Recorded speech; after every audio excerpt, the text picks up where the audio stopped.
St Matthew's Estate, inner city Leicester. It's deprived and diverse, by far the largest group, Somali Muslims. But right in the heart of this community, another community thrives.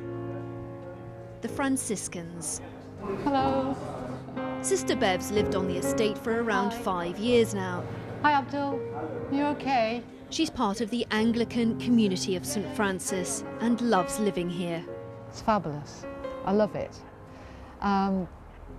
We forget about them being Muslims. They're friends. Abdul in the cafe and his family, and he's got 4 girls. We are meeting from a place of being people of faith and believing in God, in one God. Being on St Matthew's. This is how the Franciscans do Christianity. Anyway, I'll see you another time. Okay, God bless. Bye-bye. We're very down to earth in the nitty-gritty. We're just ordinary people who've felt this call from God to live this way of life. And if you're called to it, then it's the most wonderful and amazing gift.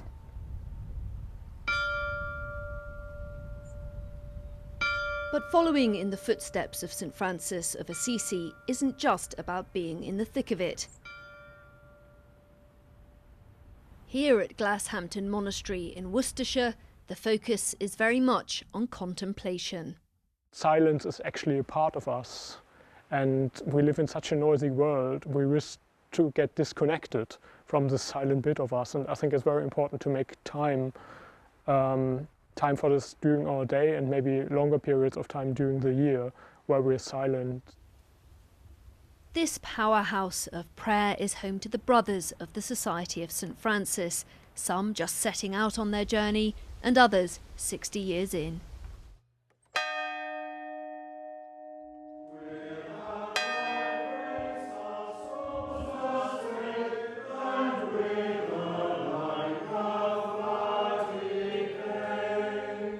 Hillfield Friary in the heart of Dorset. The Friary's a bit different. It's home not just to the Brothers, but to a wider community. Hello. Lyndon Webb is 24. He's just finished studying, and after a trial week here, he was hooked. I'm technically a volunteer. A group of 5 of us arrived last September, and a new group is on the way in now this September. But I've asked to stay for another year, so I should be here for 2 years in total. Although most volunteers come just for 1 and then move on. But no, we are treated completely as members of the community and completely integrated.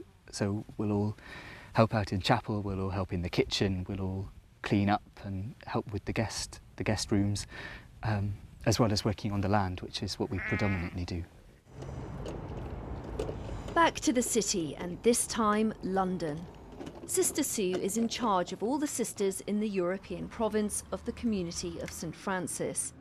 She's based here at St Alphege Oratory in Southwark, right in the heart of cosmopolitan central London. I think it is important having praying presences.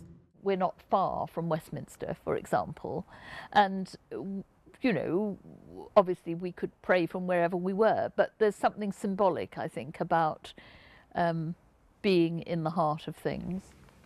Before the ending of the day, Creator of the world, we pray.